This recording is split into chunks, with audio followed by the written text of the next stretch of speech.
Hello everyone, welcome to my breastfeeding experience journey.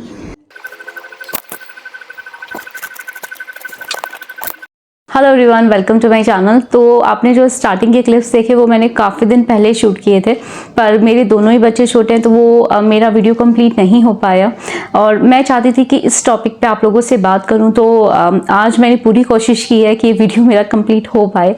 और video के starting में एक चीज़ और मैं आप लोगों को बोलना चाहूँगी, बड़ा ही सेंसिटिव टॉपिक है।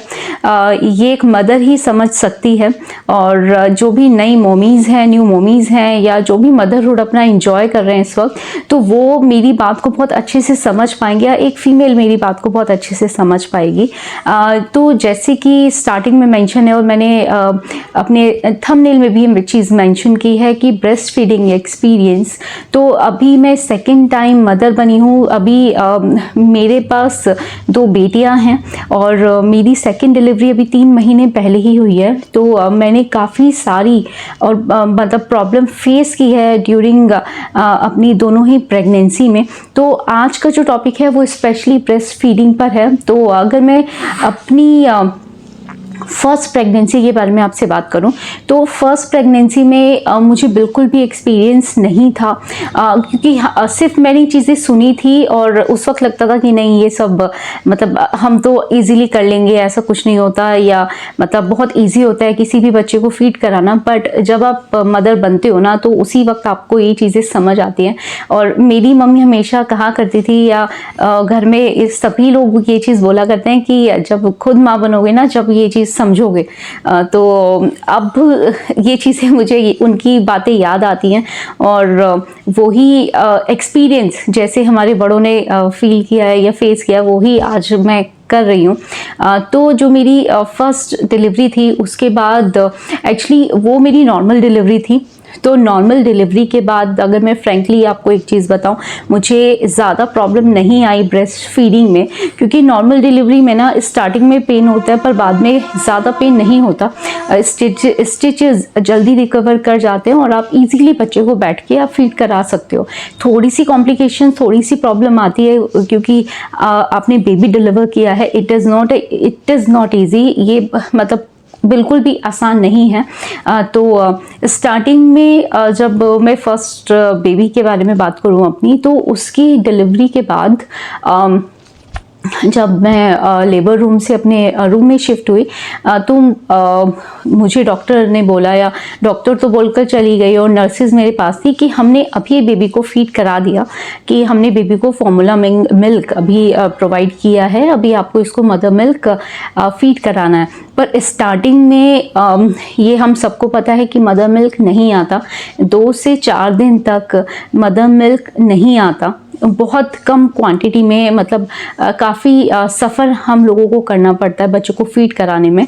और ये भी बोलते हैं कि जो स्टार्टिंग के 2-3 डेज होते हैं ना, जो उस वक्त मिल्क प्रोड्यूस होता है, वो बच्चे के लिए बहुत ज़्यादा इंपॉर्टेंट होता है।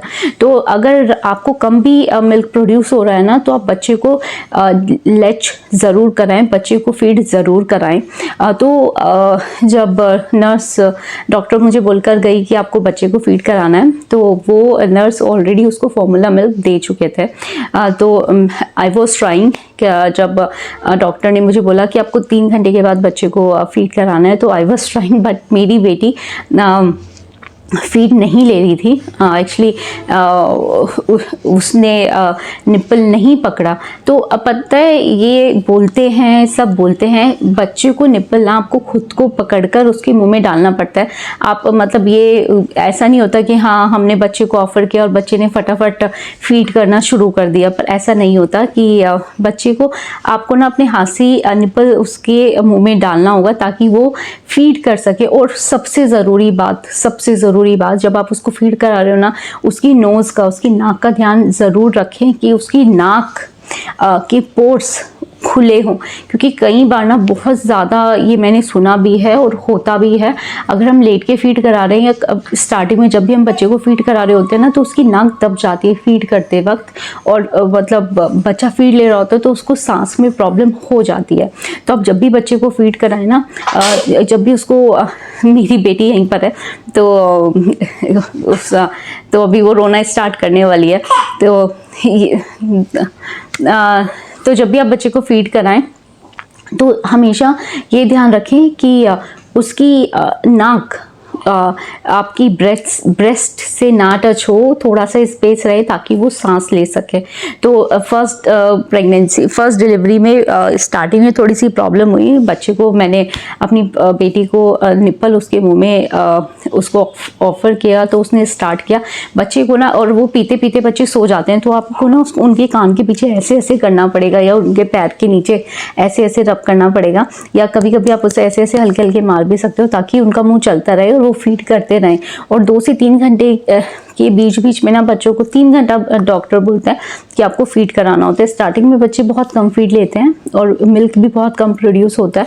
और नॉर्मली आपने अपनी थ्रू और प्रेगनेंसी में ये चीज़ देखी होगी, जब भी आप प्रेग्नेंट होंगे ना 4 से 5 महीने के बाद आपकी बॉडी मिल्क प्रोड्यूस करने लगती है, आपकी बॉडी प्रिपेयर होने लगती है, तो आपकी निप्पल से ना हल्का हल्का पानी दूध आने लगता है।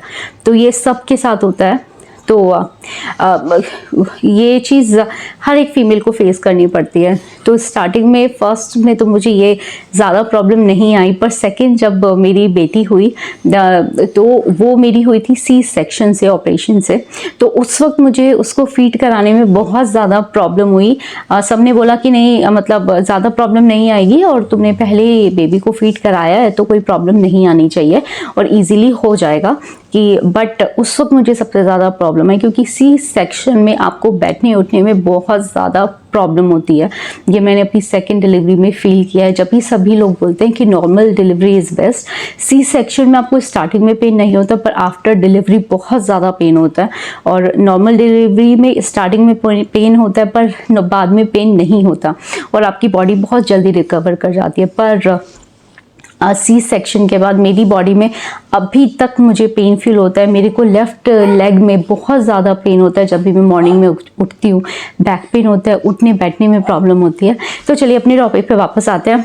तो सेकंड डिलीवरी के बाद डॉक्टर ने उसको पहले फॉर्मूला में दिया नर्सेज ने और उसके बाद बोला कि आपको फीड कराना है। तो आई वॉज ट्राइंग कि मैं अपनी बेबी को, मैंने उसको निप्पल ऑफर किया लेटे लेटे।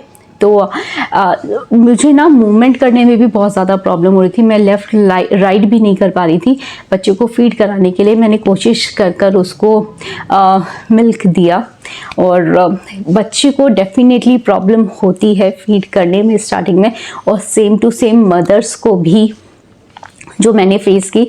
तो जब फर्स्ट डिलीवरी में मैंने अपनी बेटी को फीड कराया था, पर सेकंड डिलीवरी के बाद सी सेक्शन के बाद मैंने उसको 2 से 3 दिन तक मैं फीड करा ही नहीं पा रही थी क्योंकि मैं बैठ ही नहीं पा रही थी, मैं उठ ही नहीं पा रही थी। डॉक्टर बोलते थे कि आपको बैठ के फीड कराना है बेबी को, तो आपकी बॉडी मतलब थोड़ा सा मूवमेंट, आपकी फ्लेक्सिबिलिटी रहेगी बॉडी में, तो आप कोशिश करो बैठ के फीड कराओ, लेट के कम फीड कराओ, थोड़ा बैठने की कोशिश करो। तो मैं लेट बैठना तो बहुत दूर की बात है, जब मैं लेट के मूव ही नहीं कर पा रही थी तो मैं उसको फीड कैसे करवा पाती, क्योंकि ये स्टिचेस में मेरे बहुत ज़्यादा पेन था और मेरी डिलीवरी में कुछ कॉम्प्लिकेशंस भी आ गई थी।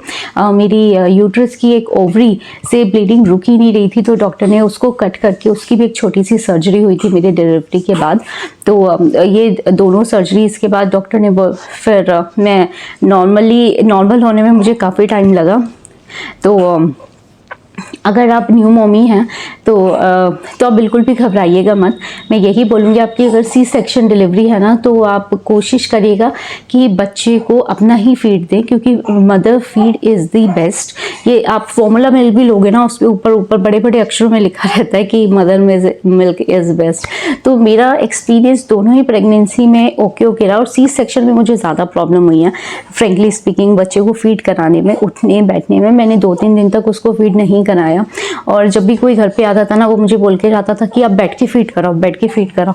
तो अरे जब मैं लेट के ही नहीं फीड करा पा रही हूँ तो मैं बैठ के कैसे फीड करा पाऊंगी। तो मतलब मैं उनको कैसे बोलूँ, आवाज़ ही नहीं निकल रही थी। और साथ ही साथ मेरे को ना कुछ नेक में भी प्रॉब्लम हो गई थी सेकेंड डिलीवरी के बाद। मेरी मूवमेंट मतलब ये नेक मूव करते हुए बहुत ज़्यादा पेन था। तो ये था मेरा ब्रेस्ट फीडिंग एक्सपीरियंस। अगर मैंने कुछ गलती की हो तो आई एम रियली सॉरी।